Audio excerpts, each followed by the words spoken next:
Senhora Ângela, fique à vontade. Obrigada. Boa tarde a todos e todas. Eu queria convidar o Marcos Alves, secretário adjunto, para estar comigo também aqui nessa palestra.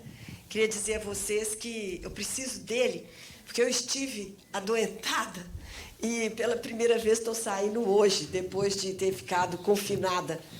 Tive uma Covid brava, graças a Deus, 4 doses, mais uma vacina contra a gripe, né? Mas não foi mole não, viu, gente? Eu acho que a gente tem que realmente se cuidar muito, né? E estou aqui, e segundo a minha filha infectologista, eu não estou passando nem transmitindo para ninguém, tá? Mas vamos lá. Eu preciso do Marcos porque o que eu ainda tenho, uma sequela, é que eu começo a tossir. Então, se isso não der certo, eu passo para ele. E como ele é o meu grande amigo, está comigo desde os tempos da universidade, desde 96, ele é novinho assim, mas não é tão jovem assim, não. Né? Usei a máquina da datilografia, viu, Marcos? E aí eu combinei com ele, eu começo e ele pega e depois, né, assim como o Celso e o Guilherme fizeram a dobradinha, não é? Acho que deu certo. Então, vamos ver.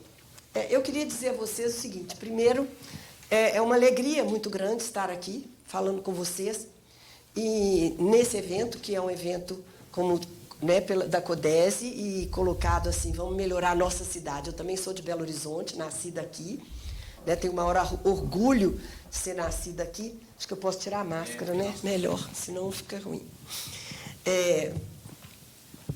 E eu estou secretária, né, quando fui convidada em 2016, final de 2016, pelo prefeito Calil, na época. Ele me convidou, não o conhecia assim, antes, mas ele me convidou pela minha trajetória em educação. Então, falar de educação, para mim, é algo que mexe comigo, porque eu tenho uma vida inteira, eu não seria outra coisa senão professora mesmo. Então, é muito bom estar aqui. E nessa lida, né, como educadora, como professora, como alguém que sempre lidou com a educação e durante o período que eu estive na universidade, eu fiz uma carreira na UFMG, fui pró-reitora de extensão, diretora da Faculdade de Educação.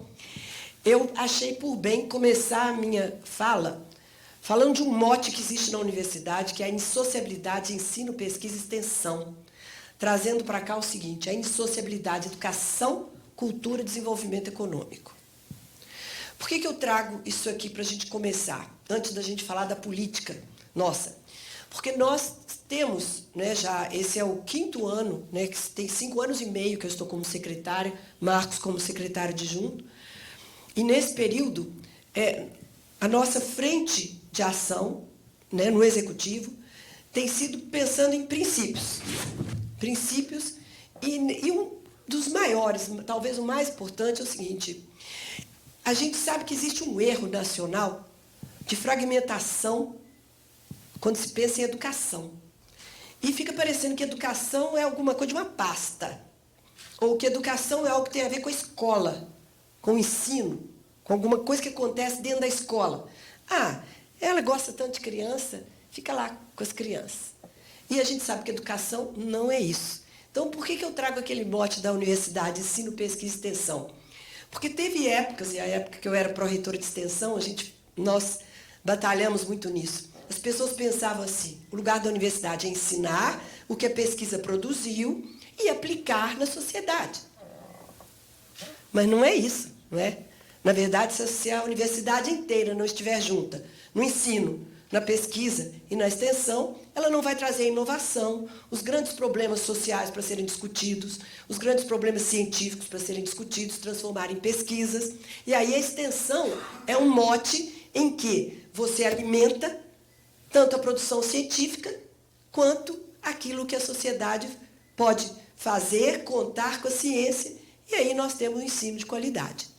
Acho que a UFMG, né, me ensinou muito nesse sentido, foram muitos anos lá, e não é à toa que é uma universidade aqui de Belo Horizonte, federal, que tem, né, um bom aporte nas pesquisas e no ensino. Então, quando a gente pensa em educação, e é isso que a gente tem pensado, educação cultura e desenvolvimento econômico é básico. É básico. E uma coisa alimenta a outra. Belo Horizonte não tem como ser uma grande cidade se nós não estivermos conversando juntos. E se eu tivesse estudado melhor a CODES, talvez eu colocaria ali, né, Barra, né, inovação, todos esses grupos que existem aqui na instituição. Porque educação faz interface e tem a capilaridade para onde pensar numa cidade de grande porte, só vai acontecer se nós colocarmos o foco na educação. E entendendo o que é realmente educação, né? E não achando que é alguma coisa à parte, ou alguém que é interessante, que vai cuidar das crianças, ou um bom ensino, ou isso ou aquilo. Não é. Educação somos nós, é formação humana, é formação científica, formação tecnológica, é formação para a vida, formação para pensar o futuro. Então, quando a gente pensa baixa qualidade da educação e desigualdade na oferta, diminui chances das famílias mais pobres terem oportunidade de emprego e renda. Isso aí é seríssimo. Significa que a gente não vai para frente. Igualdade de oportunidades significa chance de melhoria de renda e avanços geracionais nas trajetórias escolares. A gente sabe que o investimento que você faz hoje numa criança, esses exemplos que o Celso trouxe aqui, o Guilherme, são exemplos geracionais. Porque essa criança que hoje conseguiu um emprego, que, na verdade, consegue estar no mercado das tecnologias, ela leva para a casa dela uma situação diferente e aí vai dar um avanço nas pessoas que estão ali. Talvez a primeira pessoa a entrar numa universidade, a primeira a fazer um curso, e isso é um avanço geracional. Então, educação significa formação. Formação para a cidadania. Engloba habilidades, conhecimentos escolares, sim, compreensão das expectativas do meio social, cultural, ambiental e econômico para uma formação cidadã. Quando a gente pensa em educação como uma pasta, nós estamos pensando no cidadão de uma cidade. Eu acho que é isso que eu queria dizer aqui. Oportunidade de inserção no mercado de trabalho, geração de renda e participação social. Então, isso é o foco, né, que nós seguimos durante 5 anos e meio, tentando construir na pasta da educação, mas interagindo com todas as pastas em Belo Horizonte, né, nessa oportunidade que nós estamos tendo de levar adiante. E aí vem os dados, né? O que é a política educacional de Belo Horizonte? O que nós temos, né? Então, nós temos 145 escolas municipais de educação infantil, nós temos 176 escolas municipais de ensino fundamental, 3 escolas exclusivas com atendimento a estudantes com deficiência, jovens adultos, porque as escolas são inclusivas, mas nós temos jovens adultos em 3 escolas especiais. Quando a gente chegou, elas estavam até fadadas a serem fechadas e nós não permitimos, porque nós temos que pensar no jovem adulto que está aí na cidade. Temos 94 escolas municipais com turmas de EJA. Então, ao todo, são 321 escolas municipais. Nós temos 232 creches da rede parceira, porque nós colocamos como meta nossa universalizar a educação infantil em Belo Horizonte e construímos um projeto com creches parceiras.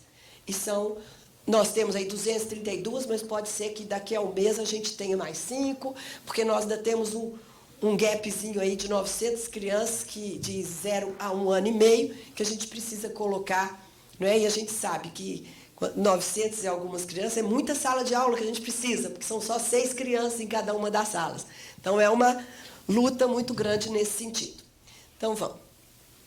Total de estudantes que nós temos, esses números o Marcos procurou atualizar o mais rápido possível, né? Para a gente trazer aqui, 194 mil.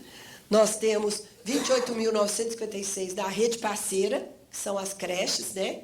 165 mil estudantes da rede municipal, sendo que a educação infantil ao todo são quase 51 mil, fundamental 104 mil, exclusivamente com estudantes EJA com deficiência 353, e EJA ao todo nós temos quase 10 mil estudantes.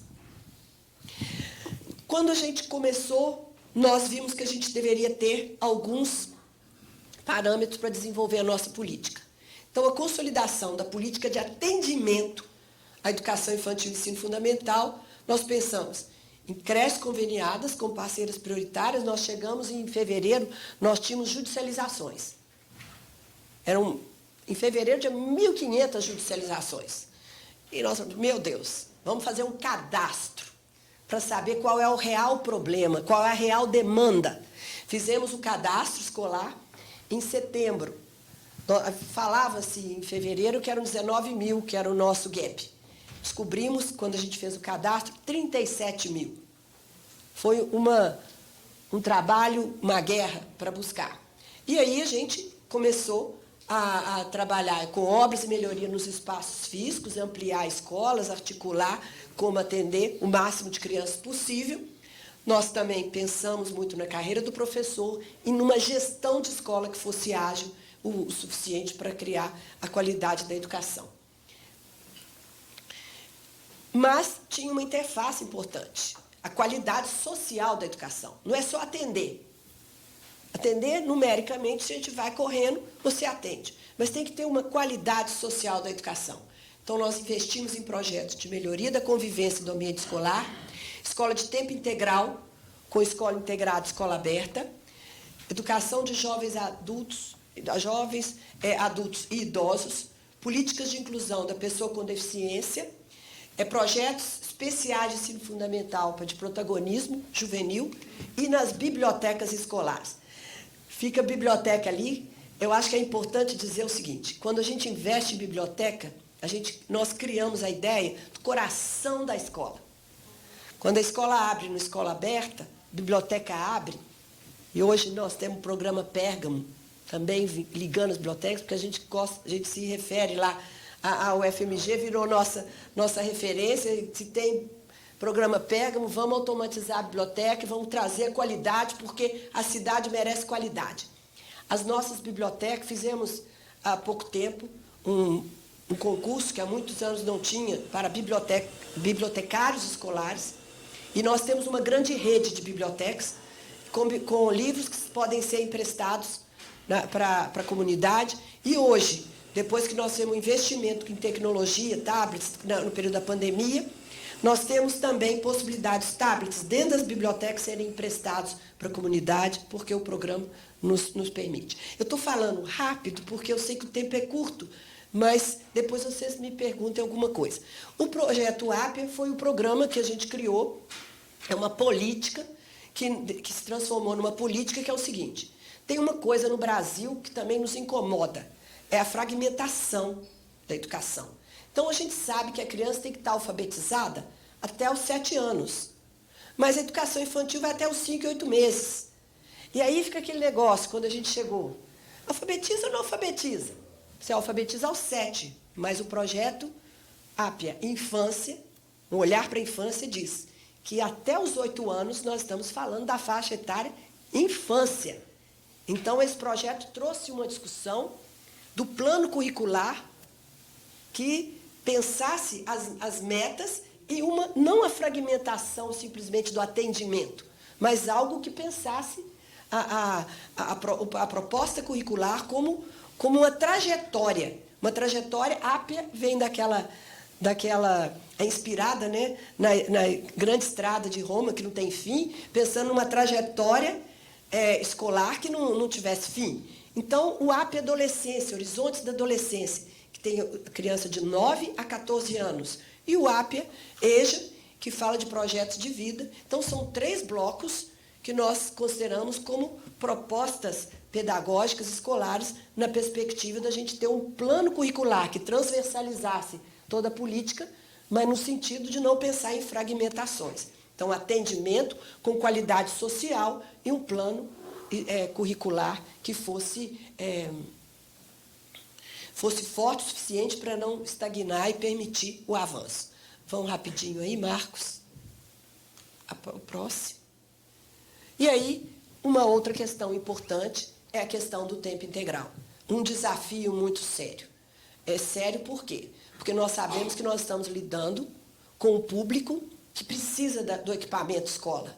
Precisa da escola como foco não só desenvolvimento próprio, mas também todos os sentidos na sua formação. Então, toda a exploração possível em termos de experiências são importantes, então o tempo integral ele é fundamental. Então, nós colocamos a ideia do tempo integral como algo fundamental na nossa perspectiva de trabalho pedagógico. O programa Leituras em Conexão, Melhoria da Aprendizagem, Leitura e Escrita, foi o nosso carro-chefe desde o início, porque a gente coloca o seguinte: a rede municipal ela é responsável pela educação infantil e ensino fundamental. Qual é o grande legado desse período? É uma boa alfabetização. O aluno que lê bem, com níveis de texto em complexidades, ele é uma pessoa capaz de conseguir uma trajetória. Então, nós construímos essas ideias na perspectiva de tentarmos centrar, não é, o atendimento, a qualidade social e um bom plano educacional. Eu acho que o Marcos, que eu vou passar para você agora, que eu já estou começando a ratear aqui. Vamos ver, passa aí. Boa tarde, gente. O Ângelo, só complementando, que é algo importante que você traz ali, utilização de espaços públicos pela escola de tempo integral. Nossas escolas foram construídas para um determinado quantitativo de estudantes e, com a proposta do tempo integral, foi necessário expandir esses espaços. Muitas escolas, infelizmente, não têm espaço no seu interior e a cidade ela está em constante, né, construção, em obra, né, seja de escolas, de centros de saúde e outros espaços públicos, na ideia de expandir o atendimento de tempo integral. A gente vai apresentar logo à frente os números, mas a gente traz algo interessante que recentemente foi inaugurado diversos centros de saúde aqui na capital mineira, e a gente aproveita a oportunidade desses espaços em transformá-los em espaços de atendimento de tempo integral. A maioria deles são próximos a escolas municipais. Então, isso para a gente foi um alento, e para o governo também é um alento, porque a gente dá utilidade a um espaço público, isso é muito importante, né? E aí, você quer falar? Eu falo. Eu vou, porque eu estou colocando o plano municipal aqui, né? Nós estamos colocando. Quando a gente chegou, nós buscamos construir o nosso projeto pensando o seguinte: o Brasil tem referenciais importantes para a educação, muito importantes. Nós temos uma base nacional comum curricular, nós temos um plano nacional de educação, nós temos aqui o nosso plano municipal de educação, nós temos uma lei do piso, nós temos um Fundeb, não é? O que falta na educação nacional para que realmente a gente consiga fazer desse país um país promissor, um país que seja uma casa realmente dos jovens, né? Falta, na verdade, nós estarmos atentos a esses referenciais que existem, não perder de vista que eles existem e pensarmos, quer dizer, se o SUS foi o que salvou o Brasil durante a pandemia, nós tínhamos que ter, na verdade, articulados nesse nosso país um grande sistema nacional de educação em que a gente não permitisse, não é, que entra governo, sai governo, as coisas mudem, não é? Mas que a gente tivesse a educação como uma política de Estado. Então, pensando nisso, nós entramos com essa perspectiva. E aí o Plano Nacional de Educação foi algo que nos inspirou. Nós temos até um fórum, né, Marcos? Um fórum de controle dos nossos números. Nós criamos o fórum em 2017, né, para que ele mesmo nos controlasse, para que a gente fosse avançando nos números e nas nossas metas. Fala aí, Marcos. E em 2 anos a gente tem uma reunião desse fórum, é o Fórum Municipal Permanente de Educação, que ele monitora todas as metas do plano. São 27 metas com 274 estratégias. É lei, então vem nível nacional, depois cria o estadual e cria os municipais. e são leis criadas com a sociedade civil, né, e órgãos públicos, gestores, etc. e tal. E essas leis, poucos municípios cumprem ou têm conhecimento dos planos, seja municipal, estadual ou federal, e poucos seguem, né, os planos como os princípios. E são princípios que são demandas da sociedade, né, em diversas áreas, desde a educação infantil até o ensino superior. E uma das metas que a gente traz aqui é universalizar até 2016 a educação infantil na pré-escola para as crianças de 4 e 5 anos, né, de idade, ampliar a oferta de educação infantil em creches de forma a atender, no mínimo, 50% das crianças até 3 anos. E aí a gente traz aqui para vocês a realidade de Belo Horizonte, que a gente conseguiu, né, quando a Ângela fala que nós tivemos no cadastro, em 2017, em torno de 37 mil crianças. Obrigado, vou correr aqui. 37 mil crianças, hoje nós temos ali na fila de espera 749 crianças, ou seja, praticamente 2 anos já está zerado, com 101 crianças, e 3, 4 e 5 nós já universalizamos, né? Agilizar aqui, que já nos deram 5 minutos. Meta atender 100% das crianças a partir de 1 ano. Essa é uma meta do próprio governo. Atualmente, o prefeito Fuad, ele deseja que até o ano que vem a gente esteja com essa meta de 1 ano aí já atendida, né, esse final desse ano. E como? É o que a Ângela diz, reorganização ou adequação de espaços físicos, né, parceria com creches e credenciamento de novas instituições parceiras. Aqui a gente tem um mapa, a cidade é dividida por 9 regionais, e a oeste, que a gente ainda tem ali, é a de menor gap para a gente poder solucionar. E um exemplo de utilização de espaços públicos, na oeste, recentemente, a gente conseguiu lá o posto de saúde Avaí, que a gente vai fazer uma reorganização para expandir o atendimento nessa regional. A meta-alfabetização, você quer falar um pouco da alfabetização? Estou preocupada com então tá já. É a meta 5, alfabetizar todas as crianças no máximo até o final do 3º ano do ensino fundamental. Essa meta é do Plano Municipal até 2026. A gente criou várias ações para poder alcançar essa meta. Deixa eu voltar que passou. Ixi. Deixa eu correr, desculpa, gente. Eu sem tempo e... Aqui. Bom, então, para cumprir essa meta, nós criamos algumas frentes de trabalho e avanços na política da alfabetização, que foi a criação do núcleo de alfabetização dentro da própria Secretaria Municipal, né, com especialistas da área. Hoje nós temos o apoio da professora Magda Becker Soares, que é uma especialista da área, uma emérita da Faculdade de Educação da UFMG, reconhecida internacionalmente. Elaboração de materiais como o Almanac para Alfabetização e Letramento, criação do programa P-Alfa, é um programa nosso da Secretaria, participação no programa Tempo de Aprender, do governo federal, criação de repertórios de inspiração para inspirar os outros colegas da própria rede municipal de educação. Metas do Plano Municipal de Educação, aí universalizar o ensino fundamental, não tem nem discussão, na capital mineira a gente já universalizou. E o projeto de reforço escolar, nós temos aí, né, o que a Ângela, né, traz um pouco da questão da pandemia, e todos nós sabemos que é um problema em nível, né, internacional, inclusive, nós temos aí, né, um gap aí de 2 anos, né, de defasagem, e necessita da recomposição das aprendizagens desses estudantes, né. E por esse motivo, nós não paramos de trabalhar, desde do primeiro dia da pandemia, várias ações foram criadas, e pós também. Então, compra de livros didáticos específicos para o reforço escolar no ensino fundamental, contratação de assessoria da UFMG para a elaboração do sistema de monitoramento das aprendizagens dos estudantes, onde esses estudantes estão, onde precisam avançar, avaliação diagnóstica dos estudantes em parceria com o Centro Pedagógico e CEAL da UFMG. A gente, a semana que vem, de 4 a 8, tem uma avaliação diagnóstica na rede. As provas já estão indo para as escolas hoje, para todos os estudantes.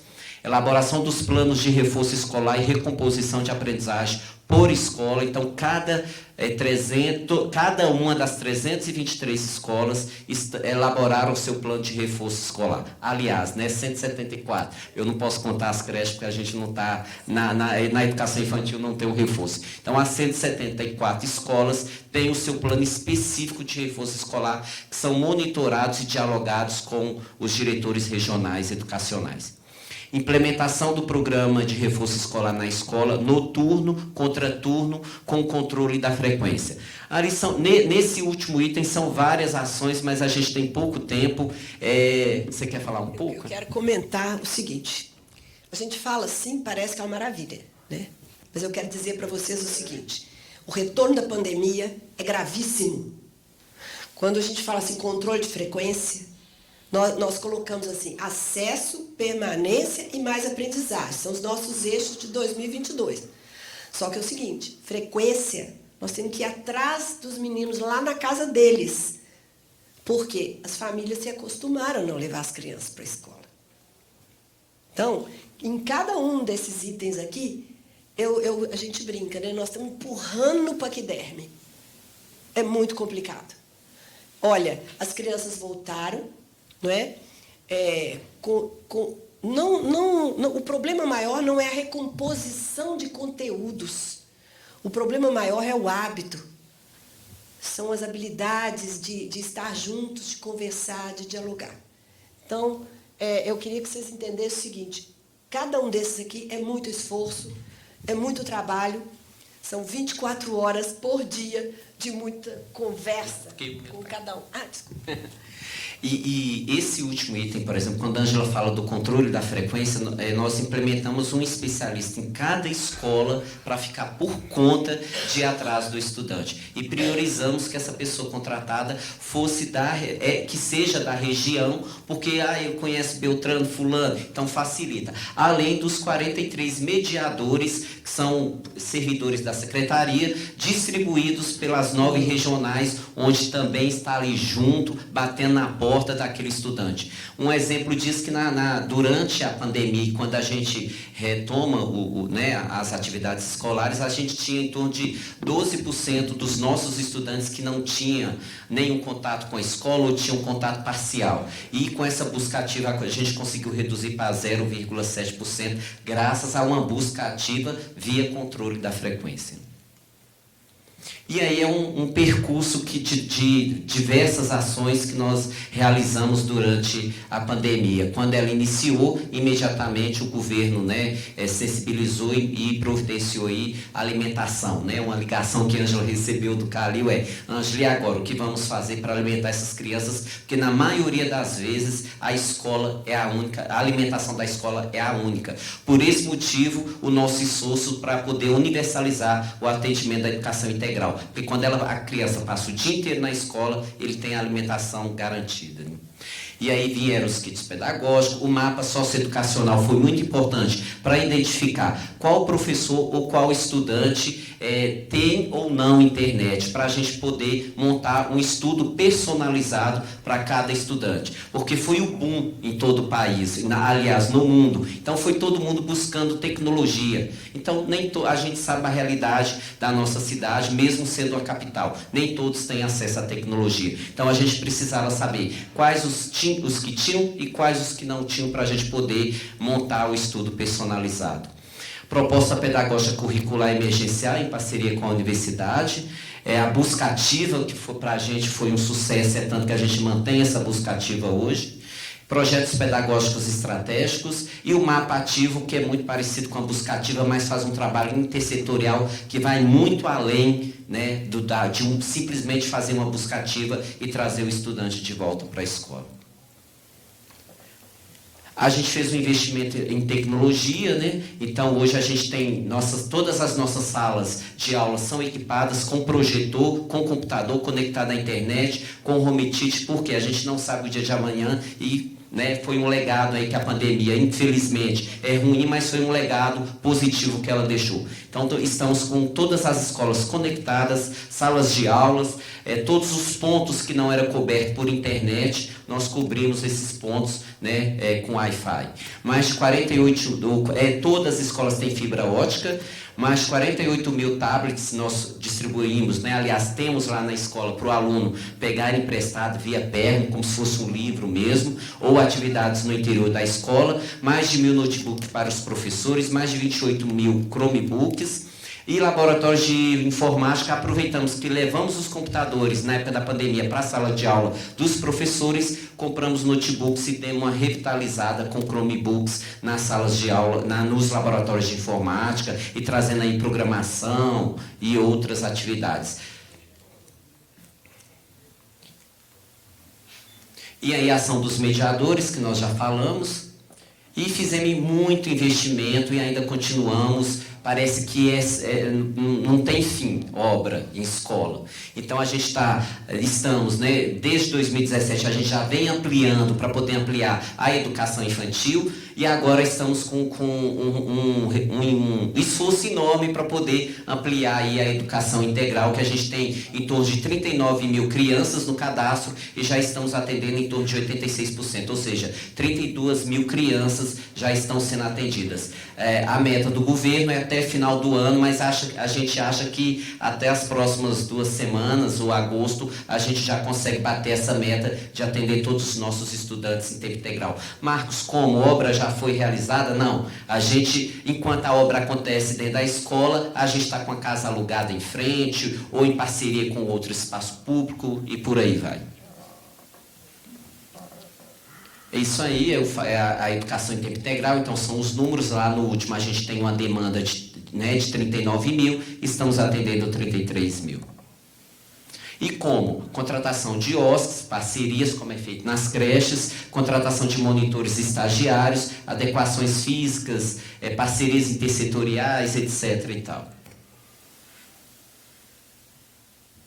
E aqui são os números, né, da política educacional de BH, números de estudantes com deficiência, nós temos 6.274, números de salas especializadas, chamadas de AEE, nós temos 76, auxiliares de apoio que acompanham esse estudante, né, com deficiência, aqueles que demandam um acompanhamento mais próximo, nós temos pela manhã 2.734 e à tarde 2.736 monitores, são aqueles que, né, estão ali próximo no dia a dia com a criança, né, com deficiência. Estudantes atendidos em sala de AEE, os que demandam são 2.256.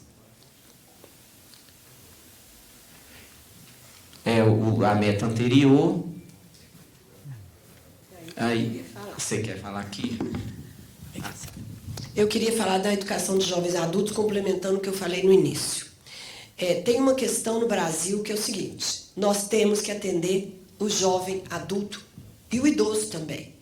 O que a gente observou durante a pandemia foi o seguinte: as nossas crianças que ficaram em casa com adultos que não eram alfabetizados foram as crianças que mais sofreram, porque a gente fazia o possível para encaminhar as atividades para a casa delas, mas não tinha um adulto para mediar. Então, essa meta da educação de jovens e adultos exige um pacto. Eu acho que é um pacto. Que quando a gente, né, nós vamos falar para a CODESE, olha que coisa boa, pessoas tão importantes, pessoas que a gente tem o maior respeito, já nos conhecemos em outras lidas, né, Cabral, em outros momentos, mas então é o lugar certo para dizer que é fundamental que a gente pense com mais cuidado no nosso jovem adulto do Brasil, não só de Belo Horizonte, do Brasil. É impossível o desenvolvimento de uma cidade sem um olhar decisivo sobre a sua população adulta, com baixo nível de escolarização e inserção social. Por isso a importância do projeto de sucesso. Eu fico aqui, dou os meus parabéns a vocês por isso.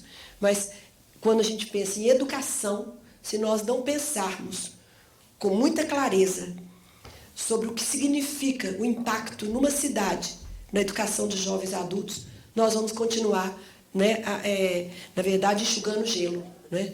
porque não existe nacionalmente um projeto que dê para uma grande parte da nossa população alentos referentes ao projeto de vida. Então as pessoas acabam desanimando e isso aí é o que a gente não deseja. Quer dizer, você traz todo o investimento nos anos iniciais, no ensino fundamental, se você não consegue dar continuidade e criar um pacto social com empresas, com as pessoas mesmo, que podem ajudar nisso, nós não vamos conseguir ir para frente. Não adianta a pasta da educação se esforçar. É aí que eu digo. A pasta da educação é uma pasta. Ela sozinha não dá conta. Pensar numa cidade é pensar que o aluno que está lá comigo é o mesmo aluno que vai procurar sucesso. São os mesmos. É a mesma família. Essa família que o Guilherme atendeu, desses 3 jovens aqui, tem os irmãos, os parentes que estão lá conosco nas escolas. Quer dizer, a cidade tem que fazer um pacto em torno do ser humano, cidadão que vive nela. Então, era isso aí que... Aqui são ilustrações de cadernos da EJA que a gente construiu em parceria com a universidade, com a participação dos nossos professores, ou seja, os livros didáticos hoje que são distribuídos, né, eles são infantilizados para esse público e, na verdade, a gente reconfigurou para poder aproximar da realidade da EJA, né, do jovem, adulto e idoso.